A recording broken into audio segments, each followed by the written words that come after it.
నమస్తే, welcome to Sri paper news. ముందుగా headlines. Vizianagaram జిల్లాలో పర్యటించిన ముఖ్యమంత్రి నారా చంద్రబాబు నాయుడు మానవత్వంతో ఆలోచించి పింఛన్లు అందజేస్తున్నామని వ్యాఖ్య.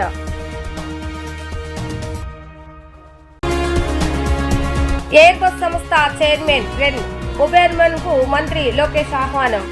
ఎయిర్బస్ ఏర్పాటుకు వనరులు విధానాలతో మేం సిద్ధమని వెల్లడి. ఆంధ్రప్రదేశ్లో కూటమి ప్రభుత్వం హిందూ ధర్మానికి ప్రాధాన్యత ఇస్తుందన్న మంత్రి ఆనం రామనారాయణ రెడ్డి.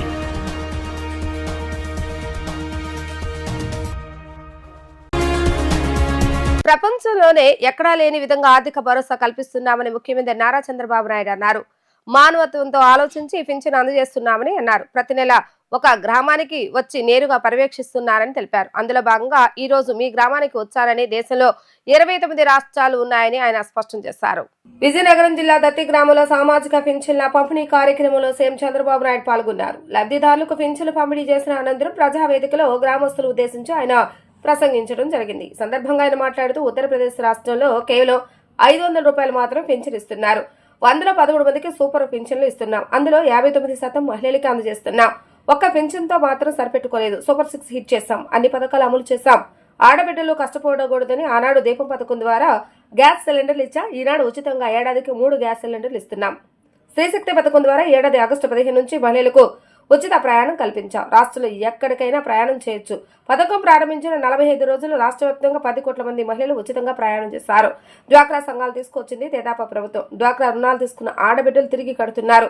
పెద్ద పెద్ద వాళ్ళు తీసుకున్న రుణాలు కట్టడం లేదు, కానీ ఆడబిడ్డలు మాత్రం తిరిగి చెల్లిస్తున్నారంటూ ఆయన పేర్కొన్నారు. నేను రాకపోతే ఎవరైనా నిర్లక్ష్యం చేస్తారనే ఉద్దేశంతో ప్రతి నెల ఒక గ్రామానికి వచ్చి నేరుగా పర్యవేక్షిస్తున్నానంటే ఏ ఒక్కరికి ఇబ్బంది రాకూడదనే ఉద్దేశంతోనే ఈ కార్యక్రమాన్ని చేపట్టానని చెప్పి మీ అందరికీ తెలియజేస్తున్నా.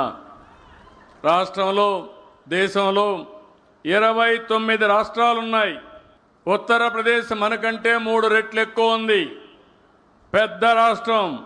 వాళ్ళు ఇచ్చేది 560 కోట్లు. తెలంగాణ రాష్ట్రం, నేనే ఆ రోజు సంపద సృష్టించాం, మనకంటే ఆదాయం ఎక్కువ వస్తుంది. ఈరోజు అక్కడ ఇచ్చేది 879 కోట్లు. హైయెస్ట్ వచ్చి తెలంగాణ 8179 కోట్లు అయితే ఆంధ్రప్రదేశ్ రాష్ట్రం 33,000 కోట్ల రూపాయలు పేదవాళ్ళకి ఇస్తున్నామంటే అది మీ మీద నాకుండే అభిమానం, ప్రేమ అని చెప్పి నేను మీకు తెలియజేస్తున్నా. ఈ విషయాలు మీరు గుర్తుపెట్టుకోవాలి. ఎందుకు నేను ఈ విషయం చెప్తున్నానంటే 100 మంది ఉంటే 13 మందికి పింఛన్లు ఇస్తున్నాం. ఇంకో పక్క 59 మంది మా ఆడబిడ్డలకే పింఛన్లు ఇస్తున్నా. ఈరోజు మగవాళ్ళ కంటే కూడా ఆడబిడ్డలు అన్ని విధాలా పైకి తేవడానికి అనేక కార్యక్రమాలు తీసుకున్నామని చెప్పి కూడా నేను మీకు తెలియజేస్తున్నా. ఈరోజు మీరు చూసినప్పుడు 48,019 కోట్ల రూపాయలు ఖర్చు పెడితే 28,331 కోట్లు మా ఆడబిడ్డల చేతికి ఇస్తున్నానంటే దానికంటే సాటిస్ఫాక్షన్ నా జీవితంలో ఇంకొకటి ఉండదని చెప్పి తెలియజేస్తున్నా. నేనేదో ఒక పింఛన్తోనే సరిపెట్టలేదు. సూపర్ 6 చెప్పాం. సూపర్ హిట్ చేశామా లేదా అని మిమ్మల్ని అడుగుతున్నా. సూపర్ హిట్ చేశామంటే గట్టిగా చెప్పండి. సూపర్ 6ని సూపర్ హిట్ చేశామని గట్టిగా హర్షాన్ని, ఆమోదాన్ని తెలియజేయండి. ఈరోజు మా ఆడబిడ్డలు ఉన్నారు, అప్పుడప్పుడు మర్చిపోతారు. దీపం పెట్టింది నేనే, గుర్తుందా తల్లి అని అడుగుతున్నా.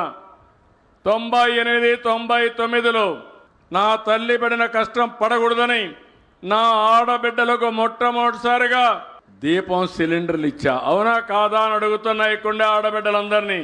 మళ్ళీ ఈరోజు 3 సిలిండర్లు ఉచితంగా గ్యాస్ ఇచ్చానంటే అది మా ఆడబిడ్డల పైన నాకుండే అభిమానం అని మరొక్కసారి తెలియజేస్తున్నా. ఈ మధ్యనే స్త్రీ శక్తి ఆగస్టు 15 మా ఆడబిడ్డలందరికీ ఉచిత ప్రయాణ సౌకర్యం అంటే చాలామంది అసాధ్యమన్నారు, సాధ్యం కాదన్నారు, అవసరమా అన్న అడిగారు.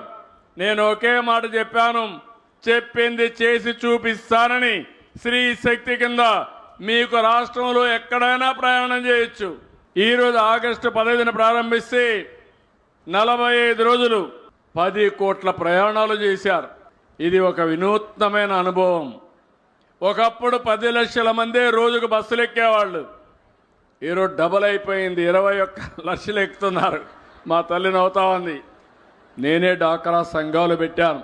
ఈరోజు మీ పొదుపు చూస్తే 20,000 కోట్లుంది. మీరు అప్పులు తీసుకునేది చూస్తే 50,000 కోట్ల రూపాయల అప్పులు తీసుకుంటున్నారు. పట్టణ ప్రాంతాల్లో మెప్మా ఉంది, అక్కడ ఒక 22 లక్షల మంది ఉన్నారు. వాళ్ళకు కూడా దగ్గర ఒక 10,000 కోట్ల దగ్గర పొదుపు ఉంది. 20,000 కోట్ల అప్పు తీసుకుంటున్నారు.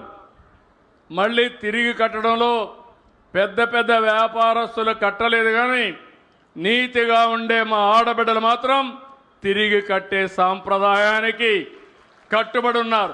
వాణిజ్య విమానాలు, డిఫెన్స్, స్పేస్ హెలికాప్టర్ల తయారీలో ప్రపంచ ప్రఖ్యాతిగాంచిన ఎయిర్ బస్ ను ఐటీ శాఖ మంత్రి నారా లోకేష్ ఆంధ్రప్రదేశ్ కు ఆహ్వానించారు. రాష్ట్రంలో తయారీ కేంద్రాన్ని ఏర్పాటు చేయాలని ఆయన కోరారు. సుమారు 16 లక్షల కోట్ల విలువైన వ్యవస్థను నిర్వహిస్తున్న ఆ సంస్థ పాలక మండలి భారత్ లో తయారీకి ఉన్న అవకాశాల గురించి అన్వేషించడానికి తొలిసారి ఇక్కడికి వచ్చింది.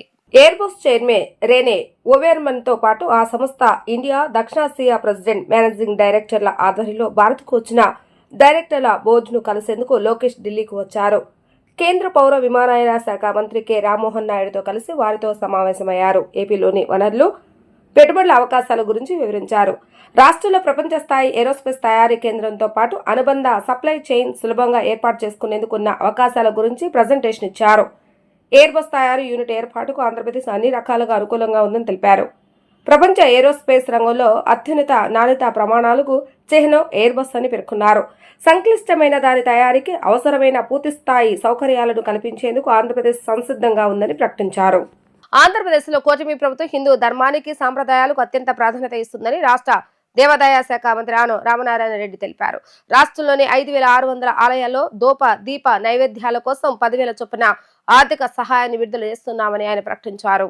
నెల్లూరులో మీడియాతో మాట్లాడిన మంత్రి ఆనం రామనారాయణ రెడ్డి ప్రభుత్వం అధికారంలోకి వచ్చిన వెంటనే హిందూ ధర్మానికి సంబంధించిన హామీలను వేగంగా అమలు చేస్తుందని స్పష్టం చేశారు. ఈ సందర్భంగా మరిన్ని వివరాలు వెల్లడిస్తూ రాష్ట్ర వ్యాప్తంగా 600 మంది వేద విద్యార్థులకు నెలకు 3,000 రూపాయల చొప్పున భృతి అందిస్తున్నామని మంత్రి తెలిపారు. అర్చకులకు 15,000 రూపాయలు, దేవాలయాల్లో పనిచేస్తున్న నాయి బ్రాహ్మణులకు 25,000 రూపాయల చొప్పున భృతిని కల్పిస్తున్నామని ఆయన వివరించారు.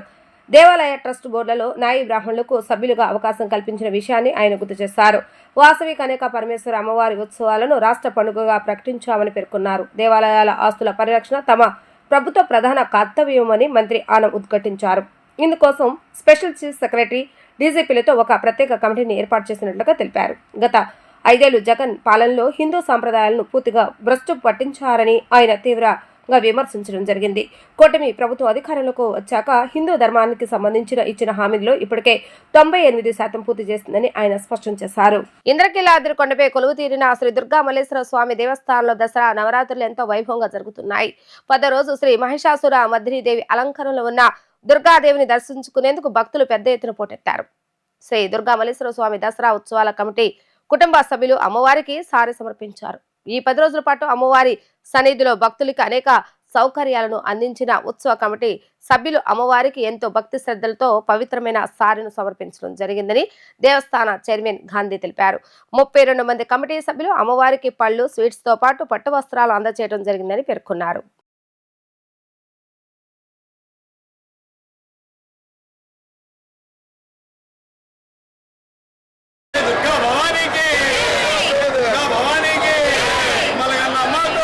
దక్షిణ కొరియాలో మంత్రి నారాయణ పర్యటన కొనసాగుతుంది. పర్యటనలో భాగంగా సిటీనెట్ సీఈఓ చాంగ్ జే ఓవ్ను ఆయన కలిశారు. ఈ సందర్భంగా సిటీనెట్ ప్రతినిధులు సుస్థిర పట్టణాభివృద్ధి కోసం ఆంధ్రప్రదేశ్ కు సహకరించేందుకు ముందుకు వస్తామని హామీ ఇచ్చారు.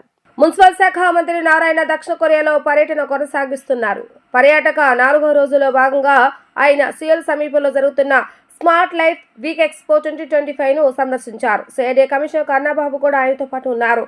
World smart cities organisation, Seoul metropolitan government సంయుక్త ఆధ్వర్యంలో జరుగుతున్న ఈ ఎక్స్పో 3 రోజుల పాటు కొనసాగుతుంది.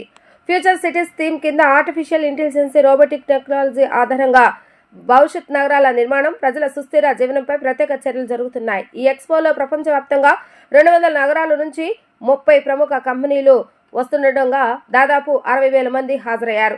మంత్రి నారాయణ, సిటీ నెట్ సీఈఓ చాంగ్ జే బక్ను కూడా ఆయన కలిశారు. ఈ సందర్భంగా సిటీ నెట్ ప్రతినిధులు సుస్థిర పట్టణాభివృద్ధి కోసం ఆంధ్రప్రదేశ్కు సహకరించేందుకు ముందుకు వస్తాయని హామీ ఇచ్చారు. 10 రూపాయల వైద్యం అందజేయడానికి ముందుకు రావడం చాలా సంతోషకరమని ఎమ్మెల్యే యార్లగడ్డ వెంకట్రావు అన్నారు. లైట్ హోమ్ ఆధ్వర్యంలో హాస్పిటల్ నిర్మాణం, దాని ప్రారంభోత్సవానికి రావడానికి నాకు చాలా సంతోషంగా ఉందని ఆయన స్పష్టం చేశారు. ఈ సందర్భంగా లైట్ హోమ్ హాస్పిటల్ అధినేత ఎలీషాను ఆయన ప్రత్యేకంగా అభినందిస్తున్నానని ఆయన తెలిపారు. గన్నవరం మండలం గొల్లనపల్లిలో లైట్ హోమ్ ఆధ్వర్యంలో నూతనంగా నిర్మించిన హాస్పిటల్ ను ప్రభుత్వ విప్ గన్నవరం శాసనసభ్యులు యార్లగడ్డ వెంకటరావు లాంఛనంగా ప్రారంభించారు. తొలుత హాస్పిటల్ ప్రాంగణాన్ని పరిశీలించారు. ఈ సందర్భంగా ఎమ్మెల్యే యార్లగడ్డ మాట్లాడుతూ ఎన్నికల్లో హామీ ఇచ్చిన మేరకు గన్నవరం అభివృద్ధి ధ్యేయంగా పనిచేస్తున్నామని అన్నారు. టీడీపీ అధికారంలోకి వచ్చాక అన్ని రోడ్లు బాగుపడ్డాయని తెలిపారు. జాబ్ మేళ పేరుతో ఇప్పటి వరకు 1700 మందికి ఉద్యోగ అవకాశాలు కల్పించడం జరిగిందని పేర్కొన్నారు. ఇంకా జరగాల్సిన పనులు ఉన్నాయని, ప్రభుత్వంలో నిధులు సమకూరగానే మిగిలిన రోడ్లు, నియోజకవర్గ సమస్యలపై దృష్టి పెడతారని ఆయన హామీ ఇచ్చారు.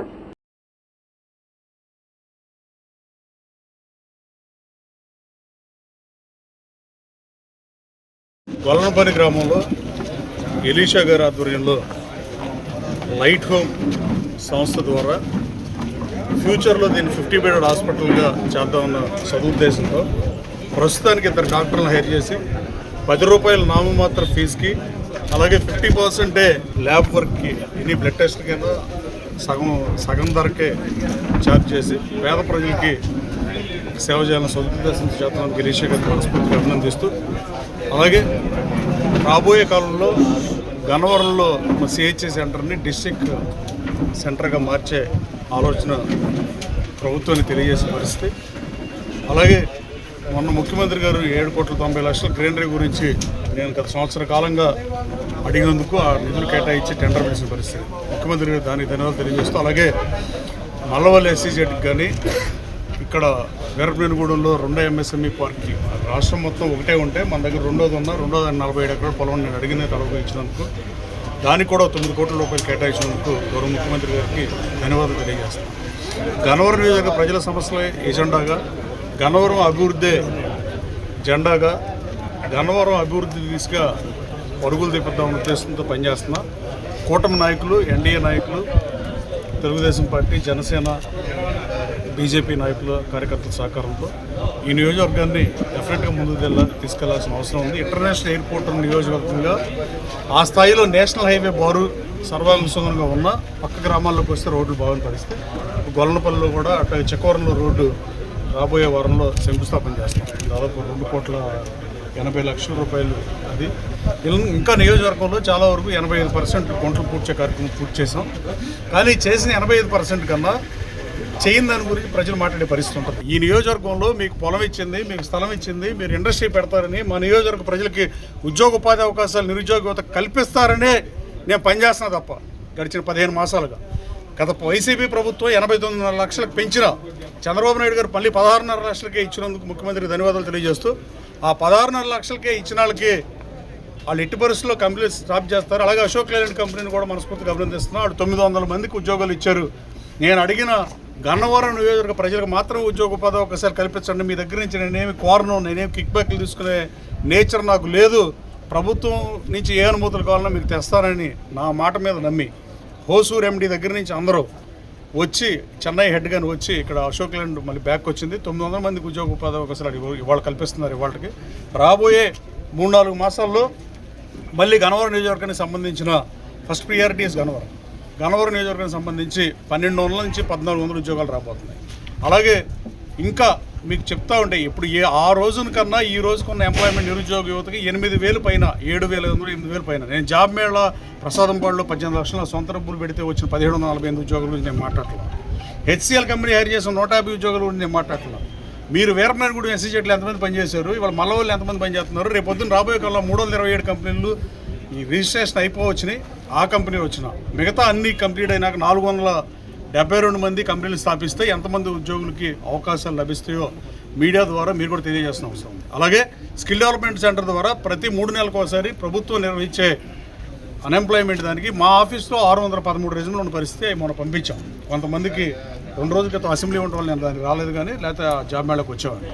రాబోయే కాలంలో గన్నవరం నియోజకవర్గంలోని యువతకి, ముఖ్యంగా లోకల్ ఛానల్స్ వాళ్ళకి విజ్ఞప్తి చేస్తున్నా, ఈ జాబ్ మేళాలకి జరిగే విషయం కూడా తెలియట్లా. పార్టీ వాళ్ళు కూడా రేపటి నుంచి జాబ్ మేళాలు పెట్టినప్పుడు పార్టీని ఇన్వాల్వ్ చేసి 3 పార్టీలని, నాయకుల్ని, గ్రామ పార్టీ అధ్యక్షుల్ని, పదవిలో ఉన్న నాయకుల్ని, అలాగే ఇంపార్టెంట్ కార్యకర్తల్ని, యాక్టివ్ ఉండే వాళ్ళందరూ కూడా తెలియజేసి రాబోయే కాలంలో మరో మెగా జాబ్ మేళా నిర్వహిస్తాం 2-3 నెలల. నేను light home hospital founder and డైరెక్టర్ని. సో ఈ గొడవపల్లి గ్రామాల్లో ఈ చుట్టుపక్కల ప్రాంతాల్లో ఉన్న ప్రజలకి మరి మేలు చేయాలని చెప్పేసి ఆర్థికంగా ఎవరైతే ఇబ్బంది పడుతున్నారో, హాస్పిటల్కి వెళ్ళినప్పుడు మరి ఫైనాన్షియల్గా మరి డబ్బులు కట్టలేక ఇబ్బంది పడుతున్నారో వారందరి కోసం మరి 10 రూపాయల హాస్పిటల్ మరి ఈరోజు స్థాపించడం జరిగింది. మా యొక్క హాస్పిటల్లో మరి మెయిన్గా జనరల్ మెడిసిన్, గైనకాలజీ, ఆబ్స్టెట్రిషియన్ ఈ 3 మెయిన్గా మేము చూస్తున్నాము. సో ఇక్కడ 10 రూపాయల ఇది డాక్టర్ ఫీజు, అది కట్టలేని వారికి కూడా ఫ్రీ. అలాగే మెడిసిన్లో అప్ టు 50% డిస్కౌంట్, అలాగే సర్వీసెస్లో కూడా అప్ టు 50% డిస్కౌంట్ ఇస్తాము. ఎవరైతే ఫ్రీ పేదవాళ్ళు ఉంటారో, మేము కట్టలేమండి అది కూడా అన్న వాళ్ళకి కంప్లీట్గా ఫ్రీగా ఇవ్వాలని చెప్పేసి ఉద్దేశంతో మేము ఈ హాస్పిటల్ నిర్మించడం జరిగింది. ముఖ్యంగా ఏంటంటే పేద వర్గాలనే మరి వాళ్ళ దృష్టిలో పెట్టుకుని పెట్టిన హాస్పిటల్. ఒక రోజున నేను మన భవిష్యత్తు గతంలో మరి హాస్పిటల్కి వెళ్ళడానికి 10 రూపాయలు నా దగ్గర లేక నేను చాలా బాధపడ్డాను. సో అందువల్ల నేను ఆ సెంటిమెంట్తో ఎవరు ఇబ్బంది పడకూడదు, మరి డబ్బులు లేక ఎవరు ఇబ్బంది పడకూడదు ఉద్దేశంతో ఈ 10 రూపాయల హాస్పిటల్ని మరి కట్టడం జరిగింది.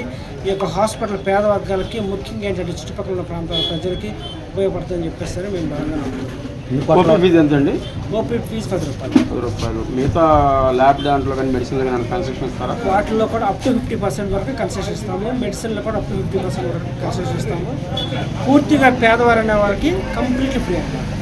అది కూడా కట్టుకోలేము, మందులు కూడా కొనుక్కోలేము అనే వాళ్ళకి కంప్లీట్గా ఫ్రీ. అన్ని వ్యాధులకి చికిత్స ఉంటుందండి మీ హాస్పిటల్? మెయిన్గా జనరల్ మెడిసిన్, గైనకాలజీ, ఆబ్స్టెట్రిషియన్ ఈ మెయిన్ వచ్చేసేవాడికి ఈ హాస్పిటల్ మొత్తం ఇది కంప్లీట్ అయిన తర్వాత 50 బెడ్ హాస్పిటల్. అలాగే మెయిన్ మేము ఏంటంటే నార్మల్ డెలివరీస్కి మెయిన్ ప్రిఫరెన్స్ ఇచ్చేటువంటి హాస్పిటల్ మేము దీన్ని కట్టడం జరుగుతుంది. ఉన్న పరిస్థితుల్లో మరి మెయింటెనెన్స్ చాలా ఎక్కువగా ఉంటున్నాయి, కార్పొరేట్ హాస్పిటల్లో పరిగెత్తలేకపోతున్నాయి. మరి మీరు వాళ్ళ వీటికి ఎలా దీన్ని నడిపించగలరు? దీన్ని కంటిన్యూ చేయగల నమ్మకం మాకు, ఎందుకంటే మాకున్న ఆశయాన్ని బట్టి పేద వర్గాలకి మంచి హాస్పిటల్ ఇవ్వాలి, మంచి ఆరోగ్య వసతులు కల్పించాలని చెప్పేసి మేము బలంగా నమ్ముతున్నాం. కాబట్టి మేము ఇది చేయగలం చెప్పేసి మేము నమ్ముతున్నాం. ఎంత ఖర్చుతో? ఇప్పటి వరకు ల్యాండ్ నుంచి మొత్తం వచ్చేసరికి 3 కోట్ల వరకు వచ్చింది. దసరా మహోత్సవాలు 10వ రోజుకు చేరుకున్నాయి. ఇంద్రకీలాద్రిపై కొలువు తీరిన దుర్గమ్మ మహర్నవమి నాడు మహిషాసుర మర్దిని దేవిగా దర్శనమిస్తున్నారు. మహిషాసుర మర్దిని అవతారానికి ప్రత్యేకత ఉంది. రాక్షసులను సంహరించి స్వయంభూగా వెలిసిన మహిషాసుర మర్దిని అమ్మవారిని దర్శించుకునేందుకు భక్తులు బారులు తీరారు. శరన్నవరాత్రుల్లో దర్శనమిస్తున్న దేవి అలంకారాలలో మహిషాసుర మర్దినికి ఎంతో విశిష్టత ఉంది. సప్తసతిలో దుర్గాదేవి అష్టభుజాలతో దుష్ట రాక్షసుడైన మహిషాసుని సంహరించి లోపాకారం చేసిన ఘట్టం వర్ణాతీతమైంది.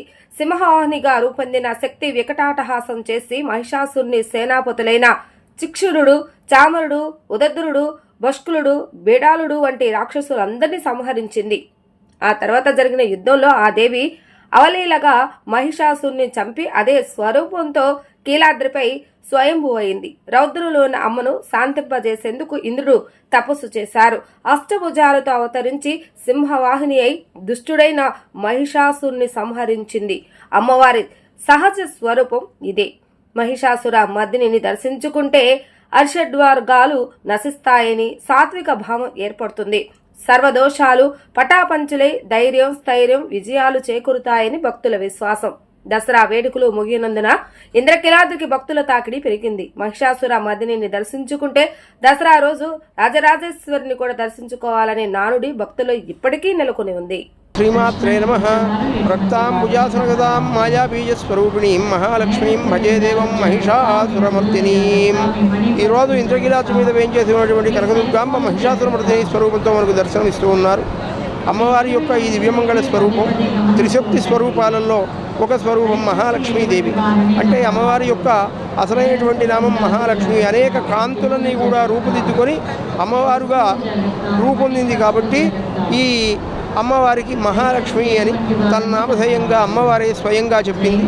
మహిషాసురుణ్ణి సంహారం చేసింది కనుక మహిషాసురమర్దిని అని చెప్పి బిరుదనామం.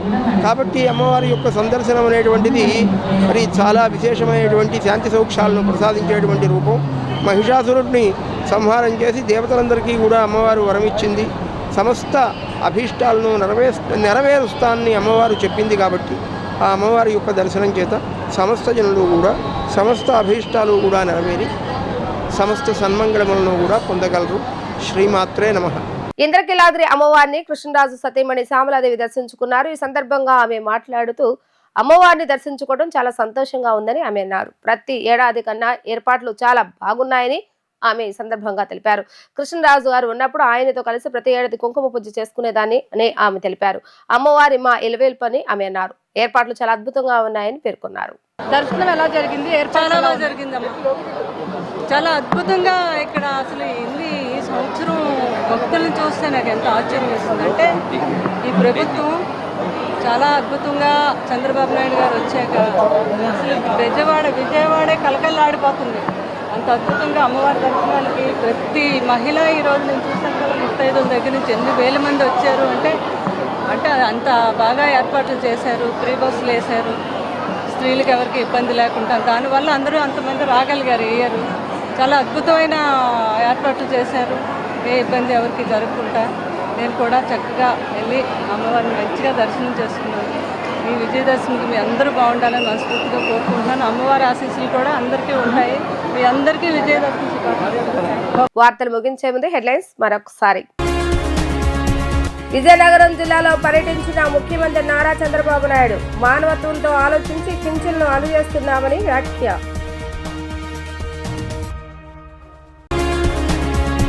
ఎయిర్ బస్ సంస్థ చైర్మన్ రెన్ ఉబెర్మన్ కు మంత్రి లోకేష్ ఆహ్వానం.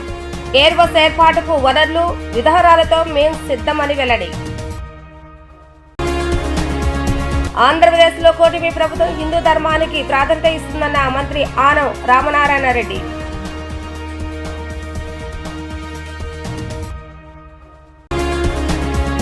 ఇవి ఈ రోజు వార్తా విశేషాలు. మరలా తిరిగి ప్రసారమే వార్తలు మళ్ళీ కలుద్దాం. అంతవరకు సెలవు. నమస్కారం.